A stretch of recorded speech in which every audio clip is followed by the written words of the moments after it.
Audio Jungle.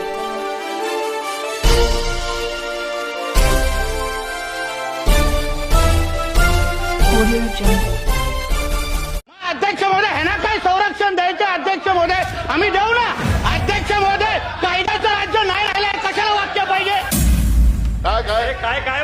काय बोलताय मुख्यमंत्र्यांनी या ठिकाणी सांगून आम्ही यांना सोडणार नाही त्यांच्यावर कडक कारवाई करू पण मुख्यमंत्र्याचा आवाज वैष्णव गँग ऐकायला तयार नाही ह्यांना काय संरक्षण द्यायचं अध्यक्ष महोदय आम्ही देऊ ना आमचं सरकार आता अधिवेशन सुरू असताना बिश्नोई गँगचा म्होरक्या लोणकर शुभम लोणकर हा USA मधून फोन करतो.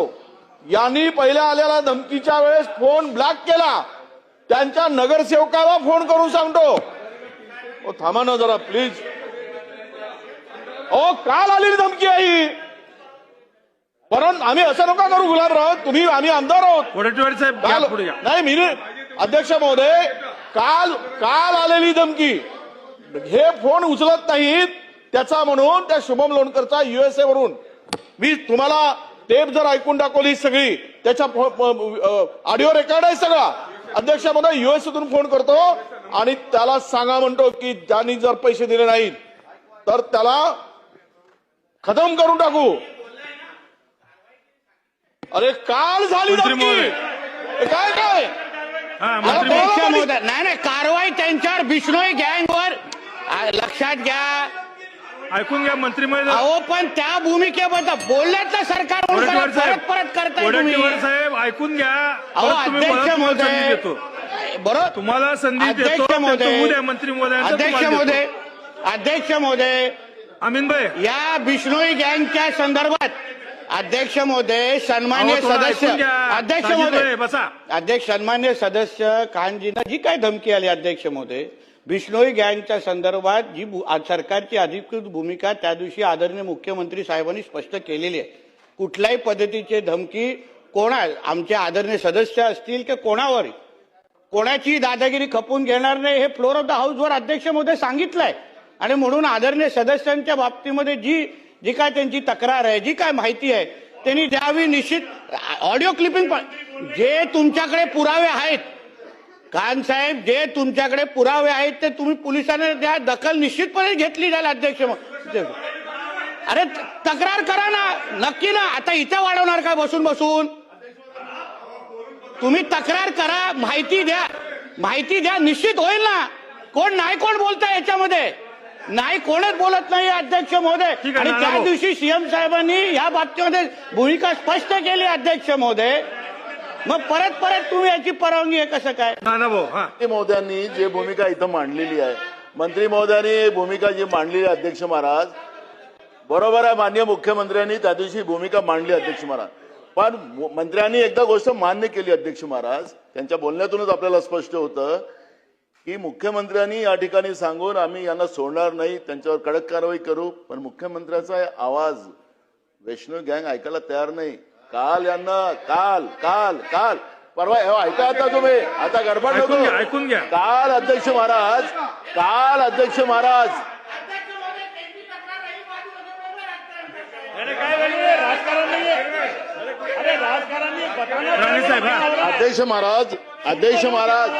अध्यक्ष महाराज तक्रार करायची आमदार महोदयांना त्यांची सुरक्षेची जबाबदारी आहे ना सरकारची अध्यक्ष महोदय उगाच टार्गेट करण्याचं काम चाललं अध्यक्ष महोदय.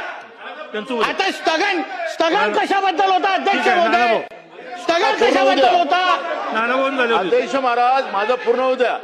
अध्यक्ष महाराज मंत्री महोदय सांगतात ते मंत्री आहेत त्याच्यामुळे त्यांना जास्त कळतं असं मला वाटतं पण अध्यक्ष महाराज ही विधानसभेचं अधिवेशन चालू आहे.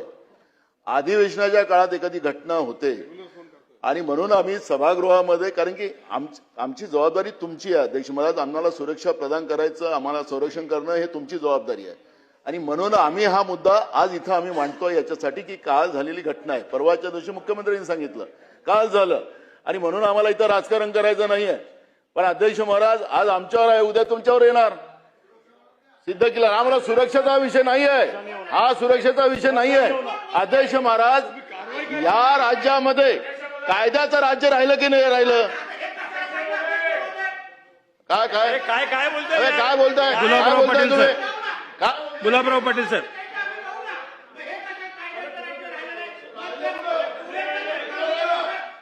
ठीक आहे कसं राणे फास्ट साहेब. ट्रॅक केस चालवली बघ, मग त्याच्याबद्दल कौतुक केलं ना. मग अध्यक्ष महोदय ह्यांना काय संरक्षण द्यायचं? अध्यक्ष महोदय आम्ही देऊ ना. अध्यक्ष महोदय कायद्याचं राज्य नाही राहिलंय, कशाला वाक्य पाहिजे? कायद्याचं राज्य झालं नाही हे कशा? ह्यांना काय मंत्री महोदय, संरक्षण 100 द्यायचं? आहे, साहेब. अध्यक्ष महोदय आम्ही देऊ ना आमचं सरकार. माननीय अध्यक्ष महोदय,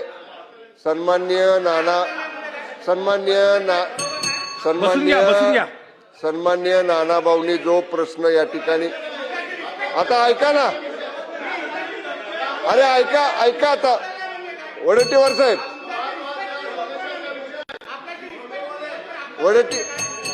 चला, बसून घ्या.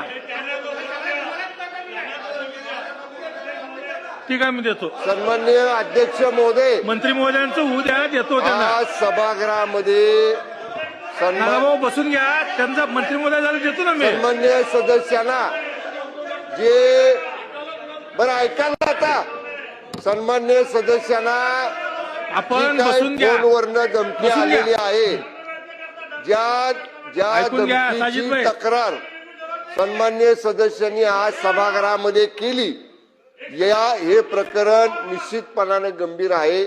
या सभागृहातल्या सगळ्या सदस्यांच्या संरक्षणाची जबाबदारी राज्य सरकारची आहे. ज्या नंबरवरनं फोन आला असेल किंवा ज्या नंबरवर फोन आला असेल याची जर सविस्तर माहिती आपण सरकारकडे दिली किंवा माननीय अध्यक्षांच्याकडे दिली तर माननीय अध्यक्षांकडनं ती सरकारकडे येईल. जरा एक मिनिट ऐका ना, ती माननीय अध्यक्ष महोदयांकडनं सरकारकडे येईल. त्या सगळ्या कॉल इंटरनॅशनल होता का, नॅशनल होता का आणि कुठून कुठून डायव्हर्ट होऊन आला का, या सगळ्या गोष्टीची सरकार चौकशी करेल आणि संरक्षण सन्मान्य सदस्यांच्या संदर्भातला निश्चित आयुक्तांना सूचना दिल्या जातील की या तक्रारीच्या अनुषंगानं संरक्षणाचा आढावा माननीय सदस्यांच्या घ्यावा आणि संरक्षण वाढवण्याची जर आयुक्तांना आवश्यकता भासली तर आयुक्तांच्या स्तरावर तो निर्णय सुद्धा घेतला जाईल. चला एक आपण बसून घ्या, बसून घ्या. नानाभाऊ बसून घ्या, असलमभाई बसून घ्या. साजिदभाई बोला. अध्यक्ष महोदय, मैं हाउस के सभी सम्मान्य सदस्यों से एक बात कहना चाहता हूं, सत्ता के हो या विपक्ष के हो. मैं ये विषय को लेकर राजकारण करना नहीं चाहता हूं. इसके पहले मुख्यमंत्री साहब को जब मुझे पहली बार धमकी आई तो मुख्यमंत्री साहब ने खुद होकर रात के 12 बजे मुझे फोन लगाया और ये विश्वास जताया.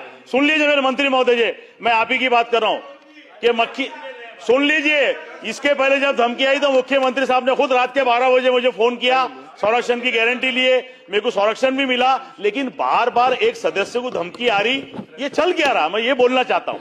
अब देखो मेरी बातों में एक मेन बात रह जाएंगी. कल परसों के दिन मुख्यमंत्री ने बोले कि हम ये गैंग खत्म करेंगे. कल रात को 8:30 बजे फिर धमकी आ गई. तो मैं धमकियों से डरता नहीं. अगर मैं धमकी डरता तो कल मैं मेरे घर से नहीं निकलता था. मैं डायरेक्ट आया, हाउस में आया और हाउस में आके बात कर रहा हूं. मैं मेरे सदस्य से, मैं मेरे अध्यक्ष से बात करना चाहता हूं कि अध्यक्ष महोदय, कल को खुदा ना खास्ता बाबा सिद्दीकी के साहब का मर्डर भी उन लोगों ने किया था. कल को खुदा ना खास्ता अगर मेरा मर्डर हो जाता है, कुछ भी हो जाता है, तो मैं ये चाहता हूं कि मेरे मरने से पहले मैंने राजेश्वर मंदिर के लिए जो निधि मांगा था अकोला शहर के लिए, आप वो भव्य मंदिर बना के दे दो. दूसरी बात नहीं, मैं क्लियर टच की बात कर रहा हूं. मैंने पहले कहा मैं राजकारण नहीं कर रहा हूं. मेरे मंत्री महोदय, मेरे को सुरक्षा नहीं चाहिए. मैंने राजेश्वर मंदिर के लिए जो निधि मांगा था, निधि लाओ, ताकि मैं बताना चाहता हूं कि हम लोग प्यार से रहना चाहते हैं. चलो, मेरी आपसे एक विनंती है. आप अच्छा भी रहेंगे और निधि भी अच्छा मिलेगा. अभी बैठ जाओ. चलो. बहुजन सैनिक महाराष्ट्र लाईव्हला लाईक करा, शेअर करा, सबस्क्राईब करा आणि बेल आयकॉनवर क्लिक करा.